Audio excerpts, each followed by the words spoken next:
یو سړی راغی د بخاری روایت ته بل سړی نه قرض غوښتو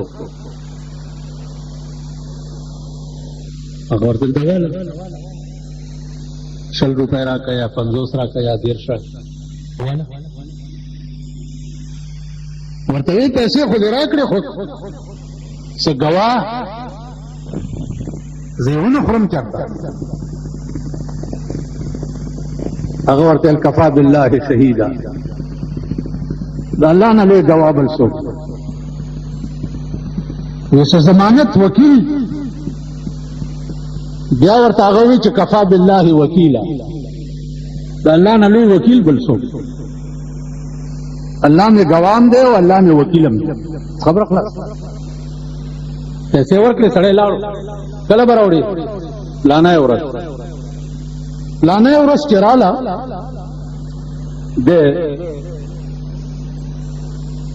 د دریاب غاړې ته راووتو چې اوس به په کښتۍ کې زما قرضدار راشي قرضدار د دریاب غاړې ته راووتو کښتۍ نشته یا الله ما خو وعده کړی دا او ته گواه کړی وکیل کړی اوس کښتۍ نشته یو لرګی د ونې نه راغوست او د لرګي هغه منځې سوری کړ او پیسې پکې واچول او سر یې وله بند او دریاب ته یې لرګی لړه کړ وی یا الله چې ته راته چا گواه کړی وکیل کړی وي خدای هم ته به دا پیسې مو هغه سړي ته رسې لرګی دریاب روان کړو بیا تې کور ته لاړ هغه سړی د دریاب غاړې ته راوتی چې اوس به قرضدار راشي چې ګوري دریاب کې یو لرګی را روان دی او قرضدار یې نشته خیال یې وکړو چې دا لرګی راونیسه کور ته به یو څه به پې وشي چې لرګی دریاب نه رانیولی دی او کور ته یې وړی دی چې مات کړی دی تېنه پیسې پرېوتي او پکې یو چټ پروت و چې یا الله دا پیسې ما هغه سړي ته ولېږلې چې کوم سړي د راکولو په ټایم کې ته راته ګواه کړی وکیل کړی خو به کې څوک داسې تاسو به وکړئ بزرګانو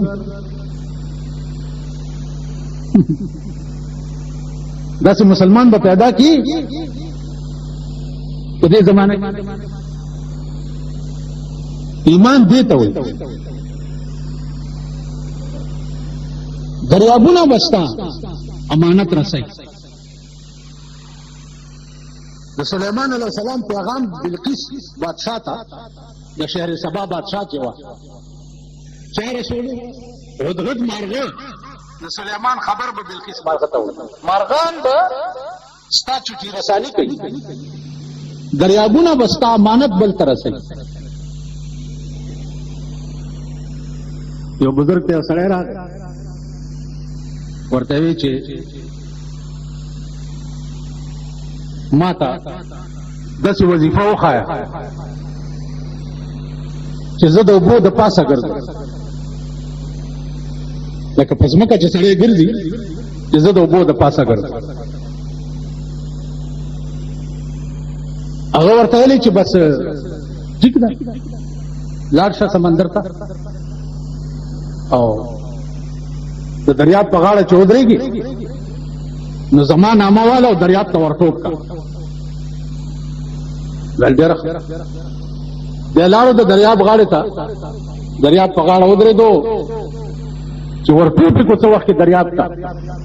د بزرګ نامه تېره شوه چې دریاب ونیو دی یا الله یا الله یا الله یا الله چغې کړې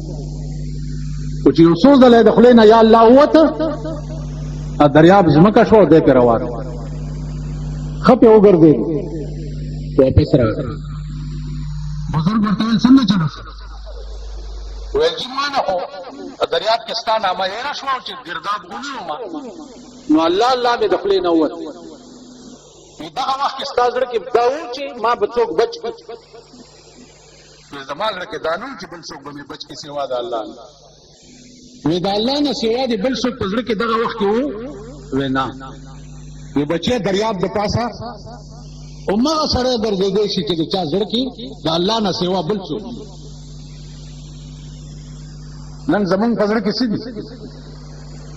زمونږ په زړه کې ښځه ده زمونږ په زړه کې زوی دی زمونږ په زړه کې لور ده زمونږ په زړه کې دولت دی زمونږ په زړه کې بېایماني ده زمونږ په زړه کې منافقت دی نن زمون زړه چې دی هغه د دې سيزونو کور جنت د امام مالک کور جنت به د امام احمد بن حنبل کوي خوب ولیدو چې په خوب کې خدای ولیدو الله ته وایي چې یا الله ته په څه ډېر خوشحالېږې چې زه هغه کار وکړم نو الله ورته وفرمایل چې ای مالکه زه د قرآن په تلاوت ډېر خوشحالېږم هر وخت قرآن وایه وعزیزانو که تاسو د الله د زور نه خبر شئ او د زور او د جبر خوند به الګ درته پته لګي چې سترګې دې پټې شي په ژوند خو تا ته اختیار درکړی دی چې که داسې منډې وې او که داسې منډې وې او که دا کې او دا کې او دا کې دا ستا اختیار دی لیکن چې سترګې دې پټې شي نو بیا به د زور پته درته ولګي چې الله دې امان راکړي نو مقبول عبادت په ټولو عباداتو کې پټ ولې دی د دې وجې چې هرې نیکۍ ته به ورته غاړه وځي معمولی نه معمولی نیکي به معمولی نه ګڼې کېدای شي چې 2 لکه حج دې کړي وي هغه دې په دې مخ درويشتی شي او په لار روانې او یو کاڼې پروت یو اوچتې کې یو طرف ته وغورځي چې څوک پیتینده کو نه وي په دې وبخلي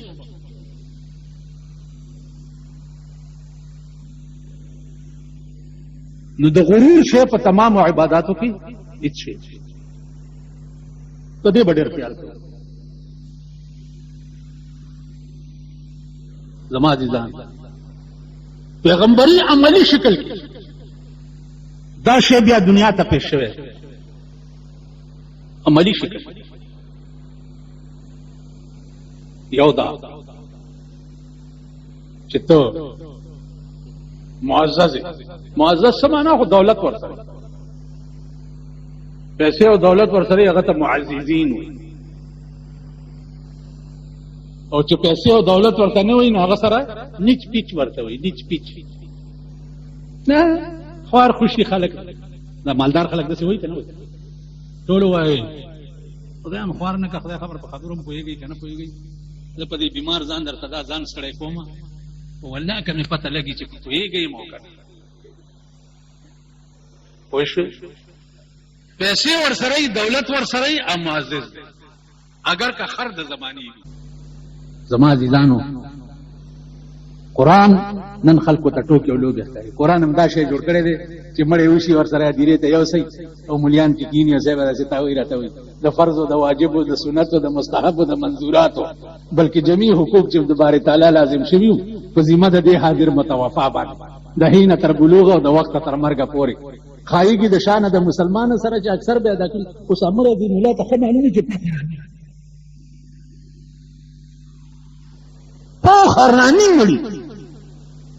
او موږ دا وایو چې خایګي د شانه د مسلمان سره چې اکثر به ادا کړي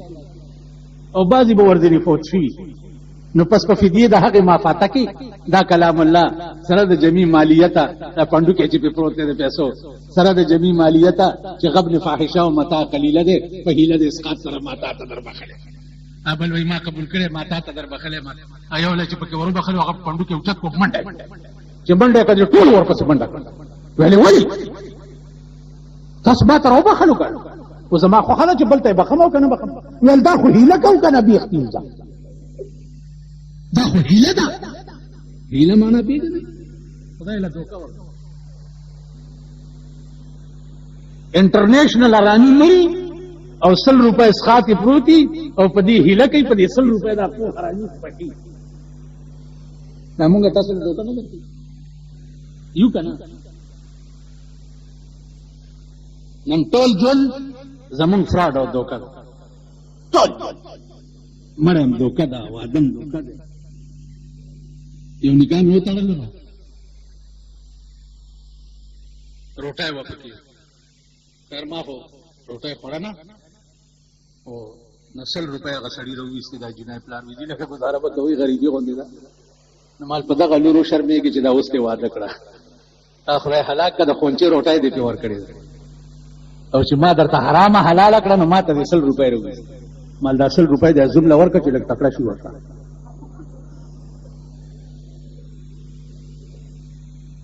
دا زمون ژوند دی او دا زمون حال دی.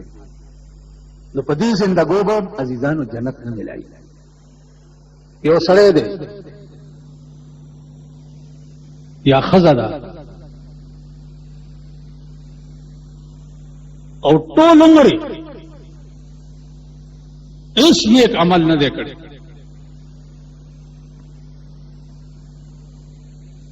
او یو سپی تږی و، نو هغه سپي له یې اوبه راواغستې او پې ویستې. هغې ته په ژوند باندې بشارت وشو چې ته ستا ټول ګناهونه وبخلی شو، ته به جنت ته ځې. اوس په ظاهر دا څه خبره ده په سپي باندې وبس کړ، لیکن د خدای د مرضا هېڅ پته نه لګي. لکه یو بزرګ وایي چې عاشقان ډېر پراته رمضانه دي په درد صنم، عاشقان ډېر پراته رمضانه دي په درد صنم، خدای په خبر دی چې د یار مینه بچا سره وي. د معشوقې په در کې خو زرګونه او لکونه عاشقان پراته دي، لیکن دا پته نه لګي چې د معشوقې منظور نظر شي. دا پړو ولیکل غوی رکیږي ما عاشقان ډېر پراته رمضان دی په درد صنم، عاشقان ډېر پراته رمضان دی په درد صنم، خدای په خبر دی چې د یار مینه بچا سره وي. دا خو د انسانانو. رسول الله صلی الله علیه وسلم د معراج په شپه چې اسمانونو ته تلو نو جنت ته لاړو. یو ملایکه ده چې ولاړه، هغې ته دا حکم شوی دی چې ته په دې لام باندې مد راکاږه، لا. نو د قیامت په ورځ به بیا الا الله وي. نو هغه ولاړه ده او په دې لام مد راخ کړی دی، لا. پیغمبر ته تپوس کوي چې څه پته لګي؟ وی والله که هېڅ پته لګي، په حکم شوی دی چې په دې لام مد راکاږه، هېڅ پته لګي. ملایکی کله زه دې خلکو ته وګورم غوسه راشي چې خدایا دې قوم ته خو د خوشحالۍ بوی مه ښایه. دا خو داسې د ذلیل بچي دي او داسې ذلیل قوم دی چې دوی کې د خدای واده نه پېښوي، چې واده پکې پېښ شي ټوله شپه به ترې خوب نه شي کولی. دا د غرمې پیدا بیا راټول کړي دا هلکان، دا حرامیان نه دي. یو خو چې ده 22 کالو هلک مې لیده او دا سر مې تپی کوی. دا حرامیان بیا راټول کړي او ټاک ټو ټاک ټو ټاک ټو دا پټاخي وي، ټوله شپه به اخلاصۍ په کور کې به ترې خوب شي. بیا چې لا د ښځو جنګ راشي، بیا چې لا ښځې په لارۍ کې سوري او په جنګ کې دې روانې کړي، والله کا شل ډمې یو طرف ته دا یوه ښځه بل طرف ته، ډمه خو چېرته یو ساعت کې ګډېږي، په لارۍ کې دوپړی ځان سره یي. زه دروغ وایم؟ دوپړی ځان سره یي، دوپړی ورته غږېږي او ښځې د لارۍ د سوري نه لاس راایستي او ټکی کوي. دغه ده. ورپسې به د بړواګانو لارۍ روان، ورپسې به د آرامیانو ډیکسن روان. دې قوم ته د خدای د خوشحالۍ بوی نه. خوشحالي خو په صحابهو به هم راتله، په پیغمبرانو به هم راتله. خوشحالي خو په حضرت علي هم راغلې وه، د هغې نکاح څنګه شوی و د بیبي فاطمه؟ په ابوبکر صدیق هم راغلې وه، د هغې د لور نکاح څنګه شوی و رسول الله صلی الله علیه وسلم؟ د بیبي عایشې نه به ښه ښځه پیدا کړي، د بیبي فاطمې نه به ښه ناوې پیدا کړي. د هغې د واده جوړه څنګه وه؟ د هغې د واده بنارسۍ څنګه وه؟ د بیبي عائشه د واده جوړه څنګه وه او د واده بنارسۍ څنګه او څومره دیګونه پې پخ شوي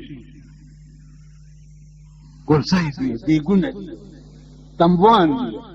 دا چې لګوي او پرده غوندې کوي کناټ دا ویلې چې کناټ دا لګولي دي صاحب یو ها څه ویلی اوس کې مې هېڅ نشته خو صرف دا به ووایم چې الله دې دې قوم ته هدایت خدای دې دې ښځو نرو ته هدایت خدایا په ښځو د اخلاقو د بیبي عایشې سوری و خدایا په سړو د اخلاقو د حضرت